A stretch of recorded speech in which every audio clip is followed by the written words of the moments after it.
Good morning everyone, कैसे हैं आप सभी। आई होप आप सभी बहुत अच्छे होंगे और बहुत अच्छे से आप लोग अपनी लाइफ और पढ़ाई को एंजॉय कर रहे होंगे। सो आज हम बात करने वाले हैं 10 जनवरी 2024 से रिलेटेड यानी कि daily current affair by SSR. तो चलिए स्टार्ट करते हैं हम लोग आज का सेशन। आज का सेशन जो बहुत ज़्यादा इंपॉर्टेंट है और इंटरेस्टिंग भी रहने वाला है। सो आज हम बात करेंगे 10 जनवरी 2024 से रिलेटेड जितने भी इंपॉर्टेंट क्वेश्चन बन सकते हैं उन सभी को जो है हम यहाँ पे विद बैकग्राउंड इन्फॉर्मेशन के साथ डिस्कस करेंगे।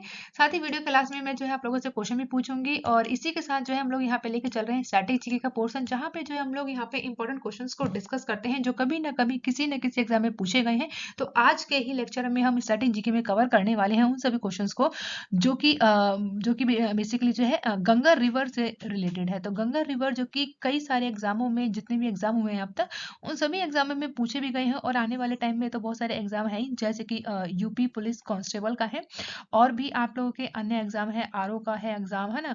तो इन सभी एग्जामों में भी पूछे जा सकते हैं और पूछे भी गए हैं गंगा नदी से रिलेटेड जितने भी क्वेश्चन है। तो चलिए स्टार्ट करते हैं आज का सेशन। सबसे पहले जो है आप लोगों को कमेंट बॉक्स में लिखना है जय हिंद जय भारत और इसी के साथ हम लोग जो है आज का सेशन स्टार्ट करेंगे। सबसे पहले यहाँ बात करें क्विक रिवीजन की। तो क्विक रिवीजन करना बहुत इंपॉर्टेंट होता है क्योंकि हम तो पढ़ तो बहुत सारा लेते हैं लेकिन रिवाइज नहीं करते हैं। तो रिवाइज करने वाला जो पोर्शन होता है ना, सबको बोरिंग लगता है, लेकिन जो है हमें यहाँ पे करंट अफेयर का रिवाइज करना पड़ेगा क्योंकि हमने रिवाइज नहीं किया तो हम भूल जाएंगे। ठीक है, तो फर्स्ट क्वेश्चन की बात करूं तो अभी हाल ही में महायान का नव वर्ष कब मनाया गया है। तो 7 जनवरी से लेकर ये बेसिकली 25 जनवरी तक मनाया जाएगा। तो बहुत इंपॉर्टेंट है महायान नव वर्ष। ठीक है, इसी के साथ जो है अभी इसरो ने किस सैटेलाइट को स्पेस एक्स का रॉकेट लॉन्च करेगा। तो GSAT-20 को जो है अभी इसरो का जो बेसिकली ये रॉकेट है और ये जो है स्पेस एक्स के रॉकेट के द्वारा जो है लॉन्च किया जाएगा। वो कौन सा रॉकेट है ये आपको कमेंट बॉक्स में बताना है, जल्दी से बताइए कमेंट बॉक्स में। नेक्स्ट यहाँ पे आदित्य L1 मिशन को किस रॉकेट के द्वारा प्रक्षेपित किया गया था। तो SLV-C57 के द्वारा जो है आदित्य L1 मिशन, जो कि अभी इसरो के द्वारा ही हाल ही में जो है इसे लॉन्च किया गया था। इससे रिलेटेड भी हम लोगों ने जो कल को आदित्य L1 के बारे में अच्छे से बिल्कुल विद बैकग्राउंड इंफॉर्मेशन के साथ डिस्कस किया। ठीक है, तो कल की वीडियो को अगर आप लोगों ने नहीं देखा है तो कल की वीडियो को जो है आप लोग को जाकर देखना है। डिटेल में हम लोगों ने डिस्कस किया है आदित्य L1 मिशन के बारे में। नेक्स्ट है पीएम मोदी जी के द्वारा जो है किस द्वीप की यात्रा की गई है। तो लक्ष्य द्वीप की जो है बेसिकली अभी पीएम मोदी जी के द्वारा जो है अभी यात्रा की गई है। साथ ही अभी किसने जो है पंचायत से संसद तक का कार्यक्रम शुरू किया है। तो ओम बिरला जी के द्वारा, जो कि लोकसभा के कौन है, ये स्पीकर हैं, इनके द्वारा बेसिकली जो है पंचायत से संसद तक का कार्यक्रम की शुरुआत की गई है। चलिए, तो आप लोगों से क्वेश्चन पूछ लिया जाए तो ओम बिरला जो है ये कौन से नंबर के लोकसभा के बेसिकली जो है स्पीकर बने हैं, ये आप लोगों को कमेंट बॉक्स में बताना है, जल्दी से बताइए। नेक्स्ट है किसे जो है सेबी का कार्यकारी निदेशक नियुक्त किया गया है। तो जी राम मोहन राव को जो है सेबी का कार्यकारी निदेशक इनकी जो है नियुक्ति की गई है कार्यकारी निदेशक के रूप में। साथ ही भारत वित्त वर्ष 2023 में कितने लाख करोड़ से अधिक के उत्पादन को निर्यात किया है। तो 60 लाख करोड़ से अधिक के उत्पादों का निर्यात किया गया है भारत के द्वारा वित्त वर्ष 2023 में। नेक्स्ट है किसने जो है पृथ्वी विज्ञान योजना का अनावरण किया है। तो नरेंद्र मोदी जी के द्वारा जो है बेसिकली पृथ्वी विज्ञान योजना का अनावरण किया गया है। साथ ही किसने जो है किसी जो है बिम्स्टेक के महासचिव का पदभार संभाला है। तो इनका नाम क्या है, इंद्रमणि पांडे। तो इंद्रमणि पांडे का नाम मत भूलिएगा, इन्हें जो है बिम्स्टेक महासचिव का पदभार दिया गया है। तो इंपॉर्टेंट है ये नाम, तो आपको इन सभी क्वेश्चंस को जो है अच्छे से एक बार रिवाइज कर लेना है। ठीक है, अब बढ़ते हैं आगे की ओर। आज हम बात करेंगे यहाँ पे 10 जनवरी 2024 से रिलेटेड उन सभी क्वेश्चन को डिटेल में अच्छे से डिस्कस करने वाले हैं। अगर आप लोगों ने अभी तक वीडियो को लाइक नहीं किया है तो पहले वीडियो को लाइक कर दीजिएगा और कमेंट बॉक्स में आपको लिखना है जय हिंद जय भारत, जैसा कि मैंने अभी आपको बताया है। तो देखिए, वीडियो को लाइक करने में ना आप लोगों को कुछ नहीं जाता, सिर्फ वीडियो को लाइक कीजिए अगर आपको वीडियो अच्छी लग रही है। इससे क्या होता है कि मुझे मोटिवेशन मिलता है और मैं आप लोगों के लिए जो है फिर से अच्छे तरीके से और पूरे बोल सकते हैं कि जोशों के साथ जो है ये वीडियो लेके आती हूँ। तो सिंपल आपको क्या करना है, वीडियो को लाइक करना है, वीडियो को शेयर करना है, चैनल को सब्सक्राइब कर लेना है। बहुत छोटा सा काम है। आई होप आप सभी जो है जितने लोग सुन रहे हैं, आई होप आप सभी जो है इस काम को जरूर करेंगे। तो चलिए स्टार्ट कर लेते हैं। अब हम यहाँ पे आज का सेशन आज क्या है, 10 जनवरी 2024 है। तो फर्स्ट क्वेश्चन की बात करें यहाँ पर, तो अभी हाल ही में जो है प्रवासी भारतीय दिवस कब मनाया गया है, तो यानी प्रवासी भारतीय दिवस कब मनाया गया, बहुत इंपॉर्टेंट है ये डे। तो ये कब मनाया जाता है हर साल, तो याद रखिएगा इसे जो है बेसिकली हम लोग 9 जनवरी को मनाते हैं। कब मनाते हैं, 9 जनवरी को मनाया जाता है। तो ऑप्शन बी क्या होगा यहाँ पे करेक्ट होगा, क्या होगा, ऑप्शन बी करेक्ट होगा। तो इंपॉर्टेंट है प्रवासी भारतीय दिवस। आइए जानते हैं इसकी बैकग्राउंड इन्फॉर्मेशन को डिटेल में समझेंगे। तो याद रखिएगा प्रवासी भारतीय दिवस, जिसे जो है NRI दिवस के रूप में भी जो है मनाया जाता है। ये बेसिकली जो है प्रवासी भारतीय समुदाय के योगदान को चिन्हित करने के लिए भारत में मनाया जाने वाला एक दिन है। इस साल की शुरुआत जो है हम लोग बात करें तो महात्मा गांधी जी के द्वारा 1915 में दक्षिण अफ्रीका से ये भारत लौटे थे। कब, तो 9 जनवरी को लौटे थे, इसलिए जो है 9 जनवरी को ही हम लोग प्रवासी भारतीय दिवस के रूप में मनाते हैं।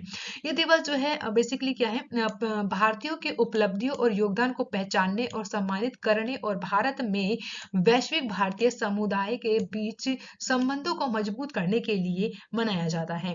इस वर्ष की जो है बेसिकली अगर हम लोग थीम की बात करें तो विषय क्या है, तो प्रवासी अमृतकाल में भारत की प्रगति के लिए विश्वसनीय भागीदारी। तो इंपॉर्टेंट हो जाता है कोई भी डे और उसके साथ का वो जो थीम होता है, बहुत इंपॉर्टेंट होता है और कई सारे एग्जाम में पूछा भी गया है और आप लोगों से भी पूछा जा सकता है। तो प्रवासी भारतीय दिवस कब मनाया जाता है, 9 जनवरी को मनाया जाता है। पहली बार इसे बेसिकली कब से मनाने की बात की गई, तो याद रखिएगा 2003 में। तो पहली बार जो है याद रखिएगा कब मनाया गया, 2003 में जो है मनाया गया। और ये बेसिकली क्यों मनाया जाता है, क्योंकि 9 जनवरी 1915 को जो है महात्मा गांधी जी के द्वारा दक्षिण अफ्रीका से भारत में ये लौटे थे, इसलिए मनाया जाता है। थीम याद रखिएगा प्रवासी अमृतकाल में भारत की प्रगति के लिए विश्वसनीय भागीदारी। तो ये साल की थीम है। प्रवासी भारतीय सम्मान पुरस्कार को भी जो है आयोजित किया जाता है, जो कि भारतीय दिवस सम्मेलन के दौरान जो है भारत के राष्ट्रपति द्वारा ये प्रदान किया जाता है। तो ये भी आपको ये पॉइंट आपको याद रखना है। बात करते हैं नेक्स्ट क्वेश्चन जो कि थर्ड है, हाल ही में अभी 81वां गोल्डन अवार्ड किस अभिनेत्री के द्वारा मोशन पिक्चर्स म्यूजिकल या कॉमेडी में सर्वश्रेष्ठ अभिनेत्री का खिताब जीता गया है। तो इनका नाम क्या है, इनका नाम याद रखिएगा, इनका नाम है इम्पा स्टोन। क्या नाम है, एम्पा स्टोन नाम है इनका, जिन्हें जो है अभी इस साल का 81 गोल्डन अवार्ड जो है इनको जो है दिया गया है। तो एम्पा नाम आपको याद रखना है, एम्पा स्टोन जिनकी इमेज आप लोग देख रहे हैं, इन्हीं के द्वारा जो है ये गोल्डन अवार्ड जीता गया है। किस बेसिकली जो है किस फील्ड में जीता गया है, तो याद रखिएगा मोशन पिक्चर म्यूजिकल कॉमेडी में सर्वश्रेष्ठ अभिनेत्री का खिताब दिया गया है। तो ये नाम और ये आपको जो है तो ये बात करते हैं बैकग्राउंड इन्फॉर्मेशन की। तो 81 नंबर का जो ये गोल्डन अवार्ड रहा है आपका, तो इसको याद रखिएगा, जो कि 7 जनवरी को अमेरिका के कैलिफोर्निया में ब्रेवली हिल्स में इसका आयोजन किया गया है। वहीं स्टैंड अप कॉमेडियन जिनका नाम है एक्टर जो कोए, इनके द्वारा जो है गोल्डन ग्लोब अवार्ड 2024 को होस्ट किया गया। इस अवार्ड में बेसिकली जो है सबसे ज्यादा नॉमिनेट होने वाली पिक्चर है फिल्म बार्बी रही है, जो कि 9 मिले हैं। इसी के साथ ओपन हाइमर को जो है 8 श्रेणियों में नॉमिनेट किया गया है। यही मैंने अभी आप लोगों से बात किया था कि बेस्ट मोशन फिल्म जो कि पिक्चर म्यूजिकल या कॉमेडी के लिस्ट में किसे दिया गया है, तो विजेता का नाम क्या है, पुआर थिंग्स है। वहीं अभिनेत्री का नाम याद रखिएगा, क्या नाम है उनका, तो जल्दी से कमेंट बॉक्स में लिख दीजिए ताकि आप लोग को याद रहे। ठीक है, बिल्कुल करेक्ट बोल रहे हैं, इम्पा स्टोन नाम है इनका। गोल्डन अवार्ड के बारे में जानते हैं, यानी गोल्डन ग्लोब पुरस्कार के बारे में जानिए। तो ये बेसिकली जो है अमेरिका के अंतरराष्ट्रीय फिल्म और टेलीविजन के जो भी अभिनेत्री या फिर अभिनेता होते हैं या फिर उस क्षेत्र से जितने भी जुड़े हुए लोग होते हैं, उन लोगों को जो सम्मानित करने के लिए जो है गोल्डन ग्लोब पुरस्कार से सम्मानित किया जाता है। पहली बार इसे कब दिया गया था, तो 1944 में दिया गया था और इसका जो बेसिकली आयोजन किया गया था लॉस एंजलिस में किया गया था। साथ ही ये पुरस्कार जो है कहाँ किसके द्वारा प्रदान किया जाता है, तो ये भी याद रखिएगा, हॉलीवुड फॉरेन प्रेस एसोसिएशन के द्वारा जो है ये हर साल जो है दिए जाने वाला अवार्ड है। और AR रहमान को भी बेसिकली जो कि भारतीय हैं, इनको जो है स्लम डॉग मिलियनियर्स के लिए जो है सर्वश्रेष्ठ श्रेणी में इन्हें जो है गोल्डन अवार्ड पुरस्कार दिया गया था। वहीं 80 नंबर का जो गोल्डन ग्लोब अवार्ड है, इसे 2023 में नाटो गोल्डन ग्लोब सम्मान जीतने वाला ये एशिया का पहला गीत भी बना था। तो ये भी आपको याद रखना है। ठीक है, क्या पता आप लोगों से 81 का ना पूछ के 80 वाले नंबर के जो है ये गोल्डन अवार्ड है, इससे क्वेश्चन बन जाए और इसके बारे में पूछ ले। ठीक है, तो इसके बारे में आपको इतना याद रखना है, जो कि नेक्स्ट क्वेश्चन है 4 नंबर का। हाल ही में किस देश के राष्ट्रपति जोस रोमेस होर्ट जो भारत यात्रा पर आए हैं, इनका नाम क्या है? तो याद रखिएगा, बेसिकली इनका नाम है जोस रोमेस होर्ट, जो कि भारत यात्रा पर आए हैं। और ये किस देश से संबंधित हैं? तो याद रखिएगा, ऑप्शन भी बिल्कुल करेक्ट होगा, यानी कि तिमोर लेस्ते। तिमोर लेस्ते के ये राष्ट्रपति हैं जो कि अभी भारत की यात्रा पर आए हैं। आइए समझते हैं इसकी बैकग्राउंड इन्फॉर्मेशन को। तो याद रखना है आपको यहाँ पर तिमोर लेस्ते जो कि राष्ट्रपति, जिनका नाम है डॉक्टर जोस रोमोस होर्ट, जो कि गांधीनगर में 10वें वाइब्रेट गुजरात वैश्विक शिखर सम्मेलन भाग लेने के लिए भारत आ रहे हैं। राष्ट्रपति बेसिकली जो है यहाँ पर जोस रोमेस की बात करें, जो कि 3 दिवसीय यात्रा पर ये 8 से लेकर आपका 10 जनवरी के बीच 2024 में भारत यात्रा पर रहेंगे। वहीं प्रधानमंत्री मोदी और राष्ट्रपति होर्ट के द्वारा जो है 9 जनवरी 2024 को गांधीनगर में मुलाकात की गई। इनके द्वारा जो है प्रधानमंत्री ने जो है यहाँ पर वाइब्रेंट गुजरात शिखर सम्मेलन में राष्ट्रपति होर्ट को और उनके प्रतिनिधि मंडल का स्वागत किया। दोनों देशों के बीच जो है राष्ट्रीय अध्यक्ष या शासन स्तर पर ये पहली यात्रा है, तो ये भी आपको याद रखना है। साथ ही अगर हम बात करें यहाँ पे तिमोर लेस्ते की, तो तिमोर लेस्ते यहाँ की कैपिटल क्या है? दिल्ली जो है इसकी कैपिटल है। और यहाँ की मुद्रा यानी करेंसी क्या है? अमेरिकी डॉलर है। और यहाँ के राष्ट्रपति जिनका नाम है डॉक्टर जोस रमोस होर्ट। ठीक है, तो अगर हम यहाँ पे मैप में देखें कहाँ पर है, तो याद रखिएगा ये एक ईस्ट एशिया का बेसिकली जो है ये देश है, जो कि आप लोग प्रॉपर यहाँ पे देख पाएंगे। ठीक है, तो ये ऑस्ट्रेलिया के पास वाले क्षेत्र में आप लोग देख पाएंगे, जो कि इंडोनेशिया द्वीप है। ये यहाँ पर अगर आप लोग देखेंगे तो इस क्षेत्र को देखिए, तो ये पूरा का पूरा क्या है? इंडोनेशिया है। और यहाँ पे आप लोग देख पाएंगे, ठीक है, जो कि हम पैन चेंज कर लेते हैं कलर, तो यहाँ देखिएगा ये पूरा है आपका तिमोर। ठीक है, तो ये तिमोर देखा आप लोगों ने, तो तिमोर का लोकेशन आपको याद रखना है। कैपिटल क्या है? दिल्ली जो है इसकी कैपिटल है। जी हाँ, दिल्ली नहीं, दिल्ली। ठीक है, तो ये भी याद रखिएगा, दिल्ली जो है तिमोर की कैपिटल है, ये आपको याद रखना है। ठीक है, इसी के साथ ये इंपॉर्टेंट है, यहाँ पर आप लोग देख पाएंगे इसके पड़ोस में यहाँ पे जो द्वीप है इंडोनेशिया का द्वीप है। और यहाँ से अगर आप लोग एग्जैक्ट देखेंगे तो ये आप लोग को देखने को मिलेगा यहाँ पे ऑस्ट्रेलिया के पास भी आता है, तो इंपॉर्टेंट है, ये भी आपको याद रखना है। आइए बात करते हैं इसके बैकग्राउंड इन्फॉर्मेशन में थोड़ा सा और।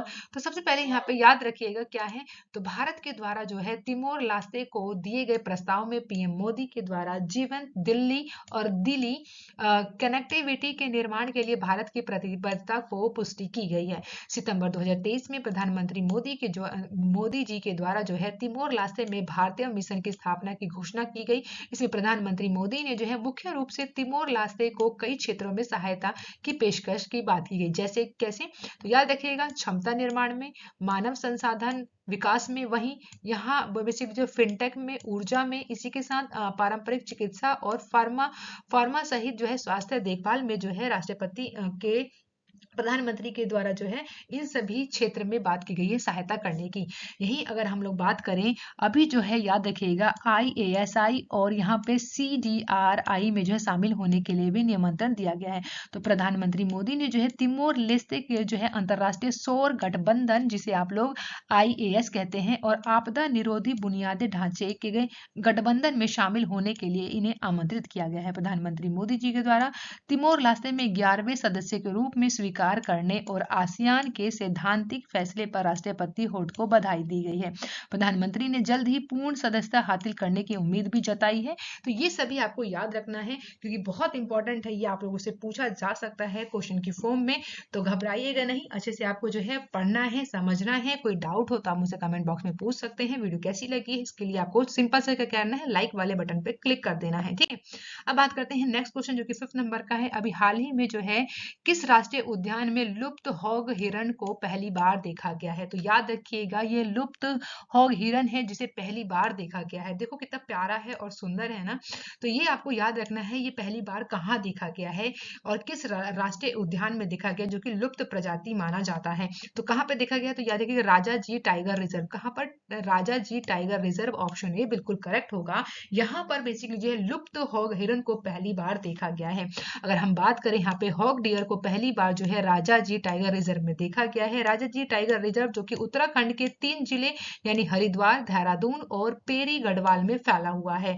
यह एक जो है शिवालिक पर्वतमाला की पहाड़ी और तलहटी में स्थित है। आपसे क्वेश्चन जो है बहुत सारे यहाँ से बन सकते हैं, तो इसको जो है आपको अच्छे से ध्यान से सुनना है, ठीक है। आइए बात करते हैं अब यहाँ पर हम लोग हॉग हिरन के बारे में। हॉग हिरन जो कि एक एकल प्राणी प्राणी है, और इसमें जो है बेसिकली कभी कभी ये जो है खुले मैदानों में आ जाता है, जिसे छोटे समूह के भोजन करते हुए देखा जाता है। तो इसीलिए जो है अभी यहाँ पे जो कैमरे लगाए गए थे राजा जी वाले, बेसिकली जो राष्ट्रीय उद्यान है, तो उस कैमरे में जो है बेसिकली कैप्चर हो पाया है, इसलिए जो है इसकी जो पिक्चर जो है अभी सभी के सामने आ पाई है, ठीक है।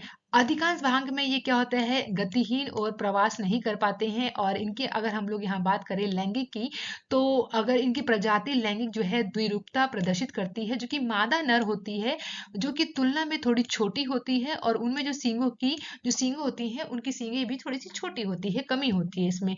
और मूल जो भौगोलिक सीमा पूरे भारत में जिसमें हिमालय की तलहटी और दक्षिण पूर्व एशिया में शामिल है।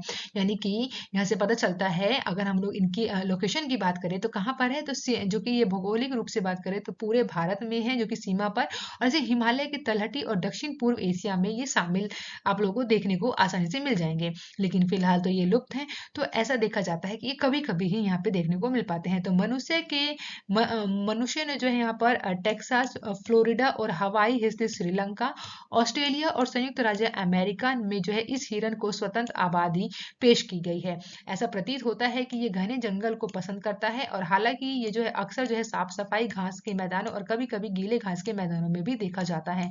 साथ ही ये भिन्नता आमतौर पर जो है वर्ष में समय और भोजन वितरण से जो है जुड़ी हुई रहती है, तभी जो है ये यहाँ पर देखने को मिल पाता है। अगर हम बात करें इसके संरक्षण की और स्थिति की, तो याद रखिएगा IUCN के द्वारा जो है लुप्त प्राय घोषित किया गया है। वन्य जीव संरक्षण अधिनियम 1972 का अनुसूचित 1 में रखा गया है। तो ठीक है, ये भी आपको याद रखना है, जो कि लुप्त प्राय है। तो इंपॉर्टेंट है ये। हॉग हिरन कहाँ पे देखा गया है, इन सभी के बारे में हम लोगों ने अच्छे से डिस्कस कर लिया है।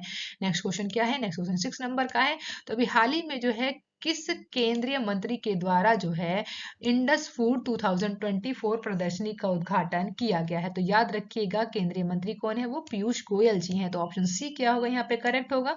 तो पीयूष गोयल जी के द्वारा जो है, जो कि वाणिज्य और उद्योग मंत्री पीयूष गोयल के द्वारा जो है सोमवार को ग्रेटर नोएडा में खाद्य प्रदर्शनी का उद्घाटन किया गया। इसका उद्देश्य क्या है, वैश्विक व्यापार को बढ़ावा देना है।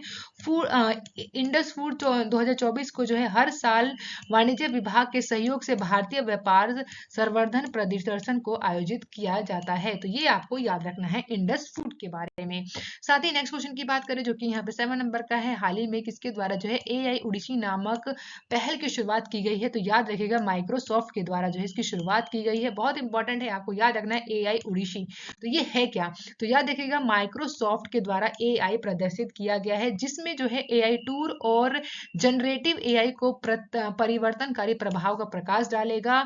भारत में जो है माइक्रोसॉफ्ट की कई ऐसी यूनिट है, जो कि 10 शहरों में और 20,000 से अधिक कर्मचारियों के साथ इसकी महत्वपूर्ण भूमिका निभाती हुई दिखाई देगी। इसमें जो है ये $13,000 का निवेश करने वाली है कंपनी। इसी में अभी आप लोग को देखना है, जो कंपनी जो है अपने उत्पाद यानी कि पोर्टोफोलियो के विस्तार को जारी रखते हुए, जिसका लक्ष्य जो है लगभग कितना है, तो याद रखिएगा 100 नए AI संचालित उत्पादकों को साथ सेवा का लॉन्च करने का काम भी करेगी। तो इंपॉर्टेंट है, ये आपको याद रखना है। नेक्स्ट क्वेश्चन है 8 नंबर का। हाल ही में खबरों में रहा चिल्का झील जो है किस राज्य में स्थित है। तो चिल्का द्वीप कहाँ पर है, तो उड़ीसा राज्य में स्थित है। ऑप्शन डी बिल्कुल करेक्ट है। तो चलिए बात करते हैं यहाँ पे चिल्का झील के बारे में। तो चिल्का झील से बहुत सारे क्वेश्चन बने हैं और आने वाले टाइम में भी पूछे जाएंगे। तो चिल्का झील कहाँ पर है, सबसे पहले तो याद रखिएगा ये उड़ीसा राज्य में है। और ये किस प्रकार की झील है, तो याद रखिएगा उथला लेंगुर झील है। कौन सी है, उथला लेंगुन जो है ये झील है, जो कि उड़ीसा राज्य में है। और ये खारे पानी की झील है। तो ये याद रखिएगा कौन से पानी की झील है, खारे पानी की झील है, जिसकी लंबाई कितनी है, 32 किलोमीटर है। और चौड़ाई की बात करें तो 1.5 किलोमीटर। चैनल के द्वारा जो है ये बंगाल की खाड़ी से जुड़ा हुआ है, ठीक है।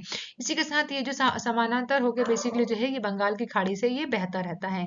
जो कि अगर हम बात करें इसका मुहाना कहाँ स्थित है, तो दया नदी के मुहाने पर स्थित है। बंगाल की खाड़ी में ये बहता रहता है, जो कि 1100 किलोमीटर और 2 से अधिक क्षेत्र को ये कवर करता है। इसी के साथ इसमें जो है लवणता और गहराई के आधार पर मोटे तौर पर जो है 4 पारिस्थितिक क्षेत्रों में से विभाजित किया गया है। कौन कौन से में, तो दक्षिणी क्षेत्र, मध्य क्षेत्र, उत्तरी क्षेत्र और बाहरी चैनल क्षेत्र में इसे बांटा गया है। अगर हम बात करें इसके साथ, तो ये जो भारतीय उपमहाद्वीप से कहीं भी पाए जाने वाले प्रवासी जल पक्षियों के लिए सबसे बड़ा शीतकालीन प्रवास स्थल के रूप में देखा जाता है। देश में जो है जैव विविधता की बात करें तो यहाँ पर बेसिकली जो है आपका जो उड़ीसा का ये जो चिल्का झील है, तो यहाँ पर जो है ये हॉट स्पॉट्स है किसका, जैव विविधता का।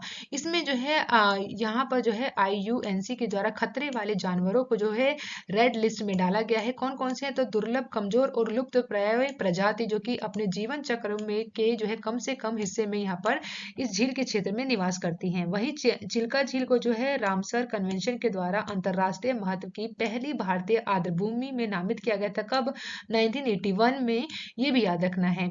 इसी के साथ भी इसमें जो है जो कि आपका चिल्का भी जो कि चिल्का झील है, ये को इसमें जो है इसके भीतर क्या है, तो याद रखिएगा नाला बंद द्वीप है। क्या है इसके अंदर, नाला बंद द्वीप किसके अंदर है, तो याद रखिएगा ये चिल्का झील के अंदर है, जहां पर वन्य जीव संरक्षण अधिनियम के तहत 1972 के तहत जो है पक्षी अभयारण्य के रूप में अधिसूचित किया गया था।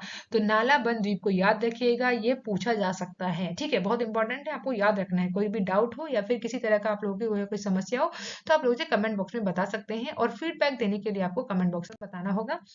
अब देखो यहाँ पे हम बात कर लेते हैं मैप में। तो मैप में भी जो है आप लोगों को देखना चाहिए एक बार कि चिल्का झील एटलीस्ट है कहाँ पर। तो ये देखिए, ये है भारत का मैप, आप लोग देख पाएंगे, और यहाँ पे आप लोग देख पाएंगे क्या है ये, तो याद रखिएगा इसे बोलते हैं हम लोग पूर्वी घाट। ठीक है, तो पूर्वी घाट है ये, और यहाँ पे आप लोग देख पाएंगे ये है उड़ीसा राज्य। क्या है ये, उड़ीसा राज्य है। और उड़ीसा राज्य की बात करें यहाँ पर हम, तो यहाँ देख पाएंगे आप ये चिल्का झील, इतना सा ये छोटा सा चिल्का झील है। तो ये आप लोग देख पाएंगे चिल्का झील है, जो कि कहाँ से किससे जुड़ा हुआ है, बे ऑफ बंगाल से जुड़ा हुआ है। इसी के साथ एक और ये साइड वाला मैप देखिए, तो इस प्रकार से देखो, ये उड़ीसा के अंदर ना कुछ इस प्रकार से है ये झील। ठीक है, तो इंपॉर्टेंट है, आपको याद रखना है।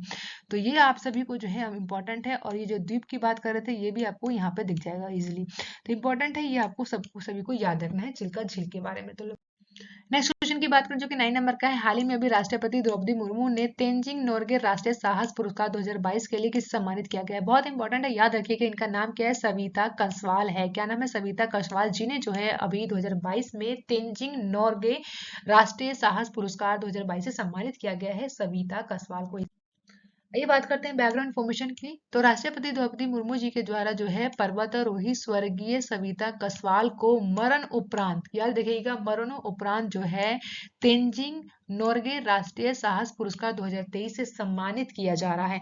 बेसिकली सविता की बात करें तो ये उत्तराखंड की हैं, जो कि उत्तरकाशी के गांव यानी कि लोथुर के निवासी हैं, जो कि सविता कसवाल को जो है 9 जनवरी 2024 को मरण उपरांत देश की राष्ट्रपति द्रौपदी मुर्मू जी के द्वारा जो है उनको Tenzing Norgay national adventure award 2022 से सम्मानित किया गया है। बेसिकली ये जो है अवार्ड को लेने के लिए कौन पहुंचे, तो याद रखिएगा इनकी माँ जिनका नाम है कमलेश्वरी देवी और पिता का नाम है राधे श्याम कसवाल। इनके द्वारा जो है इस पुरस्कार को लिया गया। साथ ही दुनिया की सबसे ऊंची चोटी जो आप लोग जानते हैं माउंट एवरेस्ट, ठीक है, इसकी आप लोगों को हाइट याद रखनी है, जो कि हर साल बेसिकली जो है ये बढ़ता जा रहा है, ये भी आपको याद रखना है। तो 80,848.46 मीटर जो है इसकी हाइट है। और इसी के साथ इनके द्वारा जो है माउंट मकालू का जो है आरोहण करने वाली देश की प्रथम महिला बनी। सविता की बात करें तो इनके द्वारा जो है कड़े संघर्ष से अपनी पहचान बनाई गई, और 12 मई 2022 को जो है माउंट एवरेस्ट व इसके ठीक 16 दिन बाद जो है माउंट मैकालू पर्वत पे जो है सफल अवरोहण करने वाली पहली भारतीय बनी, और ये अपने आप में इनके द्वारा जो है राष्ट्रीय रिकॉर्ड बनाया गया, और ये ऐसा करने वाली भारत की पहली महिला बनी। तो इनका नाम याद रखिएगा, इंपॉर्टेंट है, और ये अवार्ड भी इंपॉर्टेंट। आइए बात करते हैं बैकग्राउंड फॉर्मेशन की। तो याद रखिएगा तेंजिंग नोरगे राष्ट्रीय साहसिक कार्य पुरस्कार, जिसे पहले जो है राष्ट्रीय साहसिक कार्य पुरस्कार के रूप में जाना जाता था, जो कि भारतीय गणराज्य का सर्वोच्च साहसिक खेल सम्मान है। इस पुरस्कार को जो है किन के नाम पे दिया जाता है, तो इनका नाम है तेंजिंग नोरगे के नाम पर रखा गया है, जिनके द्वारा 1953 में जो है एडमंड हिलरी और माउंट एवरेस्ट के शिखर पर पहुंचने वाले 2 भारतीयों में से एक थे। ठीक है, इसी के द्वारा जो है इसमें, हाँ पेन को थोड़ा चेंज करते हैं, तो ये जो है बेसिकली जो है पुरस्कार जो है खेल व युवा मंत्रालय के द्वारा हर साल दिया जाता है। इस पुरस्कार में जो है 15 लाख की नगद राशि के साथ इस पुरस्कार को दिया जाता है। इसी में तेंजिंग नोर्गे की एक कांस्य प्रतिमा को भी दिया जाता है। ये पुरस्कार पहली बार 1994 में दिया गया था। इस पुरस्कार को जो है खेल के क्षेत्र में सम्मानित अर्जुन पुरस्कार के बराबर माना जाता है। इसे प्राप्तकर्ता को जो है पिछले 3 वर्षों में भूमि, जल अथवा हवा में साहसिक खेल के क्षेत्र में उत्कृष्ट उपलब्धि के लिए सम्मानित किया जाता है। तो इसको आपको याद रखना है, कब कब दिया जाता है, पहली बार कब दिया गया था और क्या पुरस्कार राशि है। बहुत बेसिक है, इंपॉर्टेंट है, आपको याद रखना इस पुरस्कार के बारे में। नेक्स्ट क्वेश्चन क्या है, 10 नंबर का है। तो हाल ही में अभी टाटा पावर्स ने किस राज्य में 70,000 करोड़ रुपए के निवेश की घोषणा की है? तो कहां पर? तमिलनाडु राज्य में। कहां पर? तमिलनाडु में जो है अभी टाटा पावर्स के द्वारा जो है 70,000 करोड़ रुपए के निवेश की घोषणा की गई है। बात करें यहाँ पर तमिलनाडु के बारे में, तो तमिलनाडु के जो राज्यपाल याद रखना है कौन है? रविंद्र नारायण रवि जो है यहाँ के राज्यपाल है। मुख्यमंत्री M.K. स्टालिन है और राजधानी क्या है? चेन्नई है। अब आपको बताना है कि जो तमिलनाडु है, बेसिकली तमिलनाडु आप लोग को यहाँ देखने के मिलेगा, जो कि प्रायद्वीप का भारत है, ये ऐसे, ठीक है। तो यहाँ पे आप लोग देख पाएंगे। तो आपको बताना है जो तमिलनाडु है ना, कितने राज्यों से जो है अपने बॉर्डर को साझा करता है। बहुत छोटा सा क्वेश्चन है, जल्दी से आपको मैप में देखना है, दिमाग में पता है, आइज बंद कीजिए और मैप को देखिए कहाँ पर कौन सा बेसिकली जो है तमिलनाडु कहाँ पे लोकेटेड है, और उसके बाद आपको आंसर करना है, ठीक है। इससे आपको ना बहुत बहुत टाइम तक याद रहेगा, ठीक है। तो आप लोग एक बार करके देखिएगा, ठीक है। अब बात करते हैं यहाँ पे बैकग्राउंड इन्फॉर्मेशन की। तो रतन टाटा की जो कंपनी है, रतन पावर रिन्यूएबल एनर्जी लिमिटेड के द्वारा जो है तमिलनाडु में एक बड़ा निवेश किया गया है। इस कंपनी जी ने जो है तमिलनाडु के रिन्यूएबल एनर्जी प्रोजेक्ट्स को जो है Tata power renewable energy limited करने के लिए योजना बनाई गई है। इस बेसिकली योजना के साथ क्या किया जाएगा, तो देश में स्वच्छ ऊर्जा बदलाव में तेजी लाने के लिए तमिलनाडु सरकार के साथ सहमति ज्ञापन पर हस्ताक्षर किए गए हैं। इस MOU के तहत जो है अगले 5 से लेकर 7 साल में सौर पवन हाइब्रिड एक ही जगह पर सौर और पवन ऊर्जा परियोजना लगाना जैसे क्षेत्रों में 10,000 मेगावाट की नवीनीकरण ऊर्जा परियोजना को विकसित करने के अवसर के बारे में बात की गई है। तो ये इंपॉर्टेंट है, ये आपको याद रखना। सो देखिए यहाँ पे हम बात करने वाले हैं अभी किसके बारे में? स्टैटिक जीके के बारे में। स्टैटिक जीके में हम क्या बात करेंगे? गंगा नदी तंत्र के बारे में बात करेंगे, ठीक है। तो बेसिकली गंगा नदी के बारे में उन सभी क्वेश्चंस को डिस्कस करेंगे जो कभी ना कभी एग्जाम में पूछे गए हैं और आने वाले टाइम में भी एज इट इज यहाँ से पूछे भी जाएंगे, ठीक है। तो फर्स्ट क्वेश्चन की बात करें तो गंगा नदी का उदाहरण है पूर्ववर्ती अफवाह का। तो पूर्ववर्ती अफवाह का जो बेसिकली उदाहरण को क्या है? गंगा नदी है। बांग्लादेश में गंगा नदी को किस नाम से पुकारा जाता है? तो पद्मा के नाम से जो है गंगा नदी को बुलाया जाता है बांग्लादेश में, पद्मा। वहीं अलकनंदा और भागीरथी का संगम होता है, उस स्थान को क्या बोलते हैं? तो देवप्रयाग बोलते हैं, ठीक है। क्या बोलते हैं? देवप्रयाग बोलते हैं। नेक्स्ट है मंदाकिनी नदी का जल प्रवाह और मुख्य नदी से संबंधित है, तो किससे? अलकनंदा से संबंधित है। भारत की सबसे बड़ी वह नदी कौन सी है? तो गंगा नदी है। कौन सी है? गंगा नदी है। यमुना नदी की सहायक नदियों का जो है पश्चिम से पूर्व और व्यवस्थित क्रम क्या है? तो याद रखिएगा, चंबल, सिंध, बेतवा, केन। तो ये हमने बात की है उन सभी नदियों की जो कि यमुना की सहायक नदियां हैं, ठीक है। यमुना नदी का उद्गम का स्थान बताइए, तो कहाँ है? बंदरपुर चोटी से जो है यमुना नदी का उद्गम होता है। बिहार राज्य में गंगा नदी किस स्थान या किस स्थित जिले की संख्या है? तो बिहार में जो है कितने ऐसे जिले हैं जो कि गंगा नदी के किनारे हैं? तो 12 ऐसे राज्य हैं जो कि सॉरी माफ कीजिएगा, 12 ऐसे जिले हैं जो कि बिहार राज्य के जो कि गंगा नदी के पास यानी कि इसके पास ही स्थित है, ठीक है। ऋग्वेद में जो है गंगा नदी का उल्लेख कितनी बार मिला है? तो एक बार मिला है।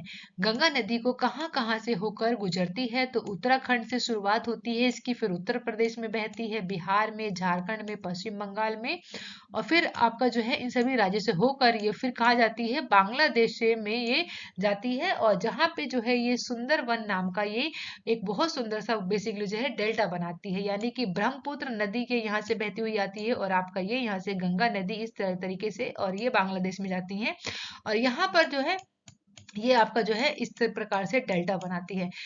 एक और क्वेश्चन पूछने का मुझे मौका मिल गया, तो आपको बताना है बांग्लादेश में जब गंगा नदी और ब्रह्मपुत्र नदी मिलती है तो वो किस नाम से जानी जाती हैं, ठीक है। तो जल्दी से बताइए कमेंट बॉक्स में, क्या आप लोगों को पता है? पता है तो कमेंट बॉक्स में बताइएगा। हाल ही में यहाँ पे जो है हम लोग बात करेंगे अभी गंगा नदी का उद्गम स्थल कहाँ है, तो गंगोत्री हिमनद से। कहाँ पर है, तो गंगा नदी का जो उद्गम है वो कहाँ से है, गंगोत्री हिमनद से है। गंगा नदी किस शहर से होकर गुजरती है, तो गंगा नदी जो है वाराणसी, हरिद्वार, प्रयागराज, पटना, कलकत्ता, कानपुर और गाजीपुर से होकर बेसिकली बहती है। कानपुर जो कि सबसे बड़ा जो कि बोल सकते हैं कि सबसे बड़ा जो शहर है गंगा नदी के किनारे, वो कौन सा है, कानपुर है। तो ये तो बहुत इंपॉर्टेंट क्वेश्चन रहे जो कि आप लोगों को कई बार एग्जाम में पूछे गए हैं। आपको अच्छे से जो है क्वेश्चन को रिवाइज करना है, या तो आप लोग क्या कर सकते हैं अपने नोटबुक में नोट। देखिए अब यहाँ पे हम बात करेंगे इस स्लाइड में, यहाँ पे 5 प्रयाग है ना, आप लोगों ने जो है 5 प्रयाग के बारे में सुना होगा। तो अच्छे से जो है हम लोग इस स्लाइड पे समझ लेंगे कि वो 5 प्रयाग कौन कौन सी नदी के मिलने से बनते हैं। तो याद रखिएगा, सबसे पहले बद्रीनाथ से, बद्रीनाथ ग्लेशियर से बेसिकली जो है यहाँ से आप लोग देख पाएंगे ये अलकनंदा जो है ऐसी बहती हुई लहराती हुई आपकी बहती है। इसी में जो है आप लोग को याद रखना है, इसी में जो है ये धौली गंगा, कौन सी, धौली गंगा आके मिलती है किससे, अलकनंदा से। जब धौली गंगा जो है आपकी अलकनंदा से मिलेगी तो कौन सा प्रयाग बनेगा, तो याद रखिएगा विष्णु प्रयाग बनता है। कौन सा, विष्णु प्रयाग बनता है। इसी के बाद आप लोग देखेंगे यहाँ पे जो कि नंद प्रयाग कब बनेगा, तो जो कि नंदाकिनी नदी, कौन सी, नंदाकिनी नदी जो है आपकी अलकनंदा से मिलती है इस स्थान पर। ठीक है, अलकनंदा से जब कौन मिलेगी, अलकनंदा से मिलेगी आपकी नंदाकिनी नदी, तो क्या बनेगा, नंद प्रयाग बनेगा। वेरी गुड, अच्छे से बोलिए एक बार मेरे साथ, बोलिए क्या बोलेंगे, नंद प्रयाग बनता है कब, जब नंदाकिनी नदी जो है अलकनंदा से मिलती है। इसी के बाद जो है आपको याद रखना है यहाँ पे पिंडार गंगा, जो पिंडार गंगा है अलकनंदा से मिलती है इस स्थान पर, तो क्या बनता है, ये कर्ण प्रयाग बनता है। क्या बनता है, कर्ण प्रयाग बनता है, याद रखिएगा।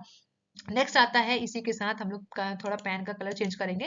तो यहाँ देखेंगे केदारनाथ से जो है नदी बहती आ रही है, इसका नाम क्या है, मंदाकिनी नदी। क्या नाम है, मंदाकिनी नदी बहती हुई आती है और ये आपकी अलकनंदा में मिलती है इस स्थान पर। और कौन सा प्रयाग बनाती है, ये रुद्र प्रयाग बनाती है। कौन सा बनाती है, रुद्र प्रयाग बनाती है।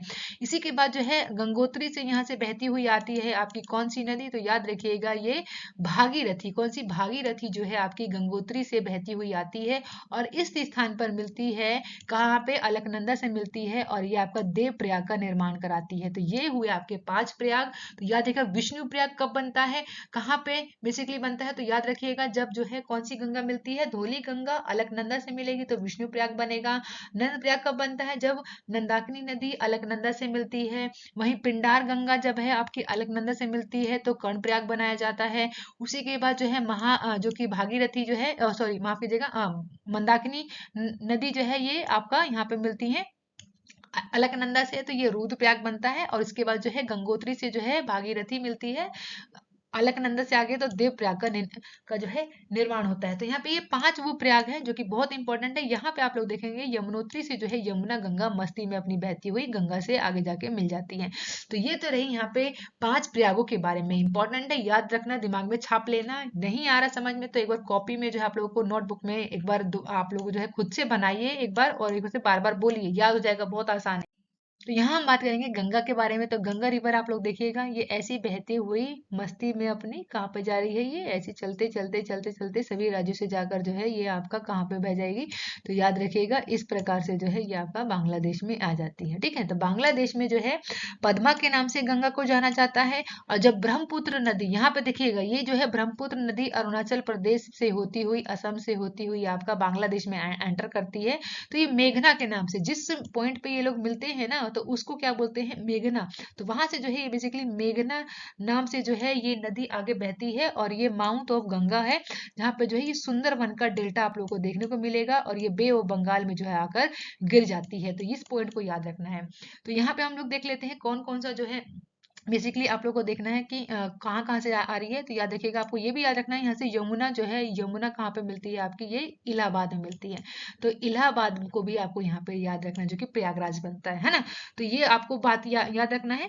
इसी के साथ देखो यहाँ पे आप लोग को याद रखना है इसमें कौन कौन सी जो है ट्रिब्यूटरी है। तो मैंने आप लोगों को बताया था अभी, जो कि चंबल है, बेंज जो कि चंबल की ट्रिब्यूटरी है। इसी के साथ बेतवा है ना, तमाशा है ना, तमसा है। इसी के साथ देखो सोन नदी, सोन नदी के बारे में एक बात याद रखिएगा, सोन नदी एकमात्र ऐसी नदी है जो कि उत्तर की दिशा में बहती है। ठीक है, तो उत्तर की दिशा में बहती है आपकी कौन सी, सोन नदी, जो कि पटना में आके ये मिल जाती है गंगा से। ठीक है, तो बहुत इंपॉर्टेंट है। यहाँ से आप लोग देख पाएंगे नेपाल की तरफ से ये कोशी नदी आती है जो कि बिहार की शोक नदी कहलाती है। यहाँ से देखेंगे आप लोग नेपाल से गंडक नदी बहती हुई आती है। इसी के बाद जो है घाघरा आती है, गोमती नदी आके मिल जाती है। तो और ये सबसे इंपॉर्टेंट है यहाँ पे जो कि रामगंगा जो है गंगा की पहली ट्रिब्यूटरी कहलाती है। और सबसे लास्ट में जो है यहाँ पे आप लोग देख पाएंगे महानदी होती है। ठीक है, तो ये लोग आप लोग जो है अच्छे से देखिएगा, समझिएगा। ऐसे तो मैंने आप लोगों को तो अच्छे से डिटेल में समझा दिया है। तो ठीक है, कोई डाउट हो तो आप लोग मुझसे कमेंट बॉक्स में पूछ सकते हैं। और बढ़ते हैं आगे की ओर। अब देखिए यहाँ पर एक और मैंने स्लाइड लगाया है, ये जो है अच्छे से डिटेल में समझ लीजिएगा कि कहाँ कहाँ से बहती है, कौन कौन सी नदी जो है यहाँ पर आप लोग यहाँ पे देख पाएंगे। ठीक है, तो ये आप लोगों के लिए लगाया गया है स्पेशली, ताकि आप लोग जो है अच्छे से अपनी कॉपी में जो है नोटबुक में अच्छे से नोट कर सके। ठीक है, कोई डाउट हो तो आप लोग मुझसे पूछ सकते हैं। अब देखिए यहाँ बात करते हैं कि लास्ट वीडियो में मैंने आप लोगों से क्वेश्चन पूछा था, तो क्या था, तो अभी जो है हाल ही में किसे Order of the British Empire से सम्मानित किया गया है, तो याद रखिएगा कि नहीं, तो एंड्रियन क्रूज को जो है Order of the British Empire दिया गया है। वहीं अभी हाल ही में किसे जो है बिम्स्टेक के महासचिव के पदभार दिया गया है, ये क्वेश्चन ऑफ द डे है। इसका आंसर आप लोगों को कमेंट बॉक्स में बताना है आज। Thank you for watching guys, मिलते हैं नेक्स्ट वीडियो में। आप लोग खुश रहिए, सुरक्षित रहिए और अपनी लाइफ और पढ़ाई को अच्छे से एंजॉय कीजिएगा। सिंपल आपको क्या करना है, वीडियो को लाइक करना है और वीडियो को जो है चैनल को सब्सक्राइब कर लेना है, वीडियो को शेयर कीजिए। ठीक है, बाय बाय गाइस, मिलते हैं नेक्स्ट वीडियो।